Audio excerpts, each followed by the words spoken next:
नमस्कार, तुमचं स्वागत आहे DRV न्यूज मराठीमध्ये. मी गुणवंत दांगट. आज आमच्या स्टुडिओमध्ये डॉक्टर वैशाली भिडे आलेले आहेत. गेले ते अनेक वर्ष वैद्यकीय क्षेत्रामध्ये काम करत आहेत. त्या होमिओपॅथी म्हणून अनेक वर्ष त्या वैद्यकीय क्षेत्रामध्ये काम करत आहेत. जी तरुणांची आज जीवनशैली बदललेली आहे, त्यामुळे नागरिकांमध्ये तरुणामध्ये अनेक वेगवेगळे विविध असे आजार पसरलेले आहेत. याच संदर्भामध्ये बोलण्यासाठी आपल्यासोबत डॉक्टर वैशाली भिडे आहेत. मॅडम, तुमचं स्वागत आहे DRV न्यूजमध्ये. तरुणामध्ये एक निद्रानाश अशा प्रकारचा जो आजार पसरलेला आहे, त्याविषयी नेमकं काय सांगाल तुम्ही? नमस्ते, मी doctor Vaishali Ashok Bhide, MD homoeopathy. मी गेली 13 वर्ष दादर शिवाजी पार्क एरियामध्ये अविरत रुग्णसेवा करत आहे. मी आज यांनी सांगितल्याप्रमाणे निद्रानाश याबद्दल चर्चा करणार आहे. तर निद्रानाश म्हणजे दर्जेदार झोप न लागणं. अर्थातच पेशंटला झोप यायला त्रास होतो आणि दर्जेदार झोपेची वेळ टिकवण्यासाठी किंवा वाढवण्यासाठी समस्या होते. म्हणून त्यांना चांगली झोप लागत नाही आणि उठल्यावर ते ताजेतवाने होत नाहीत. हा प्रश्न दिवसेंदिवस वाढत्या जीवनशैलीच्या त्रासामुळे आणि तणावांमुळे वाढत चाललेला आहे. आज जगभरात 227 कोटी लोकांना या त्रासाने भेडसावलेला आहे आणि हा आकडा दिवसेंदिवस वाढत चाललेला आहे. ही नक्कीच एक गंभीर अशी बाब आहे. मात्र हा जो निद्रानाश जो आजार आहे, तो त्याची काय कारणं आहेत, नेमकी ती कशामुळे तो निद्रानाश होतोय, त्याविषयी काय सांगाल? निद्रानाश या आजाराची मेन 2 कारणं आहेत, ज्याला आपण 2 गटात विभागतो. पहिलं म्हणजे प्राथमिक, दुसरं दुय्यम. अच्छा. जेव्हा आपण त्याला प्राथमिक म्हणतो, याचा अर्थ असा की दुसऱ्या कुठल्याही मेडिकल कंडिशनमुळे किंवा मानसिक रोगामुळे हे झालेलं नाही. प्राथमिक म्हणजे एखाद्या व्यक्तीला खूप चिंता करायची सवय असेल किंवा खूप वेळ विचार करायची सवय असेल, तर ह्या कारणांमुळे त्याला दर्जेदार झोप लागत नाही. अच्छा. त्याचे नेमकं जे प्रकार काय आहेत किंवा कोणत्या वयोगटामध्ये हा आजार प्रकर्षाने जाणून येतोय? हा आजार आधी आपण बघितलं तर वयोवृद्धांमध्ये जास्त आढळून यायचा, परंतु आता मोबाईलच्या जास्त वापरामुळे, गॅजेट स्क्रीनमुळे आज आम्ही तरुणांमध्ये सुद्धा आणि किशोरवयीन मुलांमध्ये सुद्धा हा त्रास खूप वाढताना बघतोय. मॅडम, निद्रानाशाची दुय्यम कारणं कोणती आहेत, त्याविषयी काय सांगाल? निद्रानाशांची दुय्यम कारणं बरीच सारी आहेत. त्यात किरकोळ कारणं म्हणजे जागेत होणारे बदल किंवा नोकरीच्या ठिकाण बदल किंवा रात्रपाळी अशी कारणं आहेत किंवा मानसिक तणाव. दुसरं म्हणजे मूड डिसऑर्डर किंवा मानसिक आजार, अँझायटी डिसऑर्डर, पॅनिक डिसऑर्डर्स किंवा डिप्रेशन, हेही निद्रानाशाला तितकंच कारणीभूत आहे. तिसरं म्हणजे दीर्घकालीन चालणारे आजार म्हणजेच डायबिटीज किंवा ब्लड प्रेशर, हृदयविकार, हॉर्मोनल प्रॉब्लेम्स, या सगळ्यांमध्ये निद्रानाश हा एक कॉमन सिम्पटम आहे. ही गोष्ट फार महत्त्वाची आहे, कारण जसं आपण म्हणतो की ह्या सगळ्या आजारांमध्ये निद्रानाश हा कॉमन सिम्पटम आहे, त्यातच एक महत्त्वाची गोष्ट अशी की जर हे आजार नसतील आणि फक्त निद्रानाश असेल तर हे सगळे आजार वाढण्याची शक्यता खूप प्रमाणात वाढते. अच्छा. समजा हा जो आजार आहे, त्या आजारापासून जर तुम्हाला दूर राहायचं असेल, त्याच्यावर कुठली औषध पद्धती, उपचार पद्धती आहे, त्याविषयी काय सांगाल? या आजारासाठी 2 गोष्टींचं फार महत्त्वाचं आहे. एक जीवनशैलीतले बदल, ज्याला आपण लाईफस्टाईल चेंजेस म्हणतो, आणि दुसरं म्हणजे होमिओपॅथीची औषधं. लाईफस्टाईल चेंजेसमध्ये झोपण्या अगोदर 1 तास किंवा मिनिमम 15 मिनिटं तरी कुठल्याही मोबाईल स्क्रीनकडे न बघणं किंवा कुठल्याही स्क्रीनकडे न बघणं, जेणेकरून आपल्या डोळ्यावर लाईट पडत नाही, पहिली गोष्ट. दुसरं म्हणजे झोपताना आपण श्वासावर लक्ष ठेवणं. ज्यांना खूप इन्सोमनियाचा त्रास आहे किंवा निद्रानाश, त्यांना आम्ही टेक्निक सांगतो की श्वासावर लक्ष ठेवणं, हळूहळू त्यांनी आपल्याला झोप येत जाते. तिसरं म्हणजे रात्री जेवताना किंवा रात्रीचं जेवण खूप जास्ती न करणं किंवा खूप तेलकट तुपकट न खाणं, जेणेकरून आपल्याला ॲसिडिटीचा त्रास होऊन त्यांनी झोपेच्या दर्जावर परिणाम होऊ शकतो. ह्या सगळ्या गोष्टी अवॉइड कराव्यात. अच्छा. हा जो आजार आहे, याच्यामध्ये समजा निरोगी असेल तर जास्त झोपेमुळं किंवा ह्या निद्रानाशामुळं तरुणांचं जो लठ्ठपणा प्रमाण वाढलेलं आहे, नेमकं ह्याच कारणामुळे वाढतंय असं वाटतंय का तुम्हाला? निद्रानाशामुळे एक प्रॉब्लेम असा होतो की दुसऱ्या दिवशी सकाळी जेव्हा एक निरोगी व्यक्ती उठतो, तेव्हा त्याच्या ब्रेनमध्ये हे कळलेलं असतं किंवा त्या बॉडीला हे कळलेलं असतं की आज आपली जी कॉन्सन्ट्रेशन किंवा आपलं जे अवेअरनेस आहे ते कमी आहे आजच्या दिवसाची कामं करण्यासाठी. त्यामुळे असं थोडे दिवस झाल्यानंतर बॉडीमध्ये स्ट्रेस हॉर्मोनची लेवल वाढायला लागते. बॉडी स्ट्रेस हॉर्मोन्स वाढवतं कोपअप करायला त्या दिवसाच्या कामांसाठी. आणि हे जेव्हा जास्ती प्रमाणात होतं किंवा जास्ती दिवस किंवा महिने होतं तेव्हा लठ्ठपणा येतो आणि शरीरावर काळे चट्टे सुद्धा येऊ शकतात. अच्छा, ह्याच्यामध्ये काही झोपेच्या पद्धती असतात का? जो निद्रानाश जो आजार आहे त्याच्यामध्ये काही झोपेच्या वेगवेगळ्या अशा काही पद्धती असतात का? त्याविषयी काय सांगाल? आपल्या झोपेची पद्धतीमध्ये आपल्या बॉडीमध्ये एक बायोलॉजिकल क्लॉक असं सेट आहे ज्याच्यामुळे आपण पूर्ण दिवसाचं आपलं आकलन होतं आणि कुठला हॉर्मोन कधी रिलीज होणार, आपण कधी झोपणार, कधी उठणार, डायजेस्टिव्ह एन्झाईम्स कधी होणार हे सगळं ठरलेलं असतं. आता स्लीप सायकल हा बायोलॉजिकल क्लॉकचा एक मेन अंग आहे. ओके. तर ही स्टेज आपण 4 स्टेजमध्ये डिवाइड करतो. पहिल्या 3 म्हणजे NREM 1, 2, 3. NREM म्हणजे नॉन रॅपिड आय मुवमेंट आणि चौथी REM म्हणजे रॅपिड आय मुवमेंट स्टेज 4. तर पहिली स्टेज 10 मिनिटासाठी असते, त्याच्यामध्ये जस्ट आपण झोपायला सुरुवात केलेली असते. अशा वेळेला जर तुम्ही उठवलत तर माणसाला कळतही नाही की तो झोपत होता. अच्छा. दुसरी स्टेज असते ती 15 मिनिटं ते 20 मिनिटं राहते. याच्यामध्ये श्वासाची गती धीमी होते, आपले हृदयाचे ठोके हलके होतात, हळूहळू होतात आणि आपलं बॉडी टेम्परेचर ड्रॉप व्हायला लागतं, डोळ्याची मुवमेंट कमी होते आणि आजूबाजूचे आवाज येणं कमी होतं. स्टेज 3 ही सर्वात महत्वाची स्टेज आहे. ही एक 40 मिनिटं चालते, एक 30 ते 40 मिनिटं. या स्टेजमध्ये आपण डीप स्लीपमध्ये जात असतो. या स्टेजमध्येच ग्रोथ हॉर्मोन रिलीज होतो ज्यांनी सगळ्या शरीराची चांगली वाढ होते. म्हणूनच आपण लहान मुलांना चांगली झोप घ्यायला नेहमी सांगतो. असं या स्टेजमध्ये मेलेटॉनिन हा हॉर्मोन रिलीज झालेला असतो मॅक्झिमम.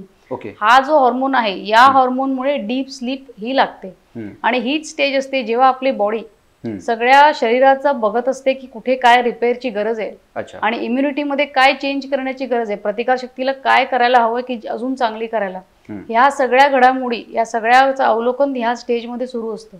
त्यामुळे ही स्टेज फार महत्वाची आहे.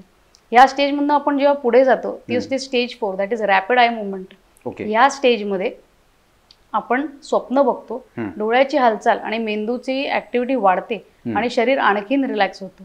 तर अशा 4 स्टेजेस सुरू असतात. एका रात्रीच्या झोपेत आपण 4 ते 6 वेळा किंवा जास्त या स्टेजेस मधनं जातो आणि या डीप स्लीपची स्टेज आपल्यासाठी फार गरजेची असते. मी म्हटलं तसं यात ग्रोथ हॉर्मोन सुद्धा रिलीज होतो आणि मेमरी स्टोरेज इन्फॉर्मेशन होतं. आपण दिवसभरात काय शिकलोय ते कसं कंपार्टमेंटमध्ये टाकून कसं स्टोअर करायचं ते ह्या स्टेजमध्ये बॉडी करते. तुम्ही म्हटल्याप्रमाणे हा जो निद्रानाश आहे प्रामुख्याने वयोवृद्ध लोकांमध्ये दिसून येतो. हाच आजार लहान मुलांमध्ये देखील असतो का? आणि तो असेल तर त्या लहान मुलं ह्या आजाराचा कशा प्रकारचा सामना करतायत त्याविषयी तुम्ही काय सांगाल? दुर्दैवाने निद्रानाश हा प्रकार लहान मुलांमध्ये खूप वाढत चाललेला आहे. अच्छा, आपण मगाशी म्हटलं तसं ह्याचं मेन कारण आहे जे आपण मोबाईल मुलांच्या हातात दिलेले आहेत आणि टीव्ही टाइम जो आपण त्याला दिला आहे त्याचं हे मेन कारण आहे. काही महिने किंवा काही आठवडे झाल्यानंतर जी इनिशियल लक्षणे दिसतात प्राथमिक ती म्हणजे मुलांची चिडचिड वाढते, त्यांचं आळस वाढतं, लठ्ठपणा वाढतो, त्यांचं कॉन्सन्ट्रेशन आणि मेमरी हे दोन्ही कमी होतं. थोड्या वेळाने किंवा काही कालांतराने या मुलांना शाळेमध्ये सुद्धा कॉन्सन्ट्रेशनचे इश्यूज येतात आणि शाळेमधनं सुद्धा कंप्लेंट यायला लागतात. अच्छा, हे जे निद्रानाशामुळे आपल्या जे शरीराचं जे घड्याळ आहे ते बिघडलेलं आहे असं वाटतं काय सगळ्यामुळे तुम्हाला? अतिशय बिघडलेलं. परिणाम असतात नेमकं? त्याचा परिणाम पूर्ण शरीरावर होतो. मोठ्यातले मोठे आजार म्हणजे एक ब्लड प्रेशर म्हणा, डायबिटीज म्हणा किंवा हृदयाचे रोग म्हणा, थायरॉइड प्रॉब्लेम्स म्हणा, इतर हॉर्मोनल प्रॉब्लेम्स PCOD सारखे हे या सगळ्यांचं प्रमाण निद्रानाश जर व्यक्तीला असेल तर वाढतं.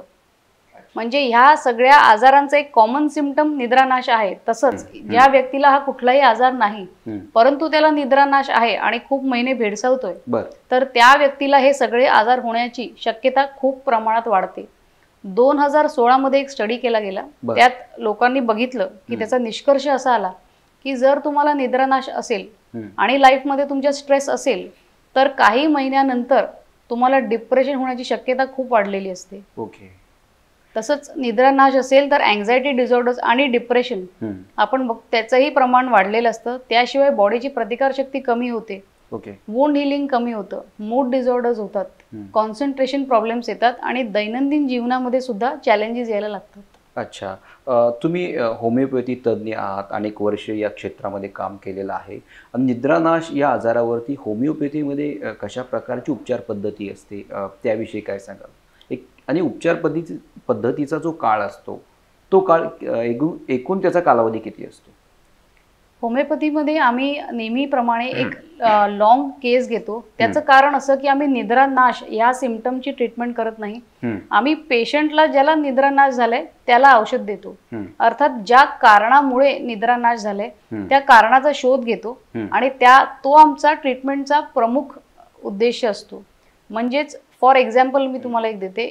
आमच्याकडे एक महिला आलेल्या 65 वर्षाच्या, त्यांना डायबिटीज होतं गेले 15 वर्ष, परंतु निद्रानाश हा गेले 8 महिने होता.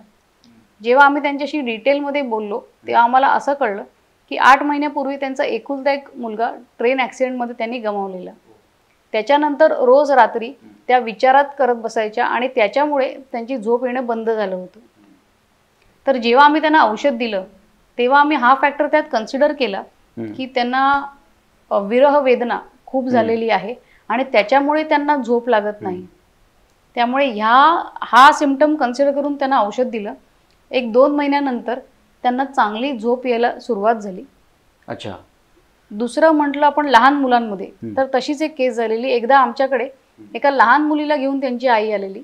मुलगी 13 वर्षाची होती आणि त्यांचा प्रॉब्लेम होता की मुलीचे केस पिकत होते. आम्ही जेव्हा तिची हिस्ट्री घेतली तेव्हा कळलं की हिलाही निद्रानाश आहे एवढ्या कमी वयात, तो सुद्धा 1 वर्षापासून. त्याचं कारण असं होतं की ही मुलगी नेहमी पहिली दुसरी यायची, परंतु याच्या आधीच्या वर्षी तिचा रँक गेलेला आणि खालचा रँक आला तिला. त्याच्यामुळे तिला इतकं वाईट वाटलं की ती पूर्ण रात्र जागत बसायची की ते बाकीच्या ज्यांना पुढचा रँक आला त्यांना आपण खाली कसं पाडावं. त्यामुळे तिने मला अगदी प्रामाणिकपणे सांगितलं की मला जेलसी खूप होते आणि ते विचार मला खूप त्रास देतात. त्यामुळे ह्या मुलीच्या केसमध्ये आम्ही जेलसी आणि त्याच्यामुळे झालेला निद्रानाश हे घेतलं आणि त्याच्यावर प्रिस्क्रिप्शन केलं. त्यावर तिला औषध दिलं आणि त्याच्यानंतर ती सगळ्याच प्रकारे सुधारली. हा निद्रानाश आहे तो औषध उपचार पद्धतीशिवाय बरा होऊ शकतोय का? औषध पद्धती तुमचा काय अनुभव आहे? जर नुकताच सुरू झाला असेल तर नक्कीच तसं होऊ शकतं. मी म्हटलं तसं फक्त जीवनशैलीतले जे दुर्दैवी बदल झालेले आहेत त्याच्या कारणाने जर तो झाला असेल तर आपण ते करेक्शन करून लाईफस्टाईल चेंजेस करून ते करू शकतो. परंतु जो निद्रानाश दीर्घकाळ राहिलेला आहे तो आपण बरं होणं कठीण असतं. त्याला औषध द्यावं लागतं आपल्याला. बर. हा प्राथमिक समजा निद्रानाश एखाद्याला होणार आहे त्याची लक्षणं त्यांनी कशी ओळखावी? जर एखाद्याला समजून येत असेल किंवा मला निद्रानाश झालाय त्याची लक्षणं काय असतील? प्रथम मेन लक्षण म्हणजे चांगली झोप लागत नाही किंवा झोपायला गेल्यानंतर विचार येत राहतात आणि सकाळी उठल्यानंतर ताजतवानं वाटत नाही. ही याची मेन लक्षणं आहेत. निद्रानाश जितका वेळ राहतो तितका वेळ आपण मगाशी म्हटलं तसं मोठमोठ्या आजारांची शक्यता वाढत जाते. अच्छा. त्याचबरोबर तुम्ही होमिओपॅथी म्हणून अनेक वर्ष कार्यरत करत आहेत. मनराज प्रतिष्ठानचं कुर्ल्यामधील माशिला क्लिनिक देखील तुम्ही तिथे सेवा देत आहेत. त्याविषयी काय सांगाल? त्याच्या पाठीमागची काय तुमची भूमिका आहे? मनराज प्रतिष्ठान यांचं माशिला क्लिनिक यांचं दुसरं जे वर्धापन दिन होतं त्या सोहळ्यात मी सहभागी झालेले. तेव्हा प्रकाश आमटे, पद्मश्री डॉक्टर प्रकाश आमटे त्या सोहळ्यात बोलले होते. तेव्हा त्यांनी मनराज प्रतिष्ठानचे ट्रस्टी आहेत श्री मनोज नथानीजी यांची अगदी तोंड भरून प्रशंसा केली की ते कसं फक्त 10 रुपयात मुंबईसारख्या ठिकाणी एवढी चांगली रुग्णसेवा देतात. मी त्यांचं कॅम्प्स बघितल्या, त्यांनी भरपूर मेडिकल कॅम्प्स केलेले आहेत आणि ते अतिशय चांगली आणि व्यापक रुग्णसेवा करत आहेत. तो माझ्या आयुष्यातला टर्निंग पॉईंट होता. तेव्हा मी ठरवलं की मलाही या कामात सहभागी व्हायचं आहे.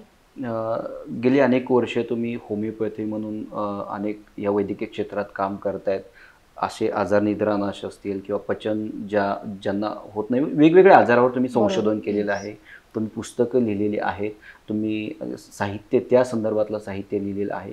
त्याविषयी काय सांगाल? ती प्रेरणा तुम्हाला कुठून मिळाली त्याविषयी काय सांगाल? मी होमिओपॅथीमध्ये एक पुस्तक लिहिलेलं आहे, होमिओपॅथिक मटेरिया मेडिका, म्हणजे होमिओपॅथीच्या औषधांवर पुस्तक लिहिलेलं आहे. त्याचं नाव आहे अनलॉकिंग दी बोगर सायनॉप्टिक की पार्ट 1. ओके. या पुस्तकाचं प्रकाशन नुकतंच फेब्रुवारी ला झालेलं आहे. ओके. आपले महाराष्ट्राचे डेप्युटी सीएम माननीय श्री देवेंद्रजी फडणवीस यांच्या हस्ते झालेलं आहे. वा. तर ह्या पुस्तकावर मी 2009 पासून काम करत आहे. मला माझ्या प्रोफेसरनी हे पुस्तक लिहायला प्रोत्साहन दिलं होतं, तेव्हापासून ही सुरुवात झाली आहे. ह्या पुस्तकाचा मेन उद्देश असा आहे की जे होमिओपॅथीची औषधांचं नॉलेज स्टुडंट्सना ग्रास्प करता येत नाही किंवा जसं आहे तसं वाचून त्याचा नीट अर्थ लावता येत नाही, तर त्यासाठी बरेच रिलायबल डॉक्टर्सचे मटेरियल गोळा करून त्यांच्यासमोर प्रेझेंट करणं, जेणेकरून त्यांना जास्तीत जास्त त्याचा वापर करता येईल, यासाठी हे पुस्तक लिहिलेलं आहे. याचा वापर डॉक्टर्स आणि स्टुडंट्स दोघंही अतिशय चांगलं करू शकतात. जे निद्रानाश असेल किंवा वेगवेगळे आजार आहेत, या संदर्भात तुम्ही जनजागृती करण्यासाठी अनेक व्हिडिओज वगैरे बनवलेले आहेत, त्याविषयी काय सांगाल? नेमकी ती कशा प्रकारची तुम्ही जनजागृती करताय?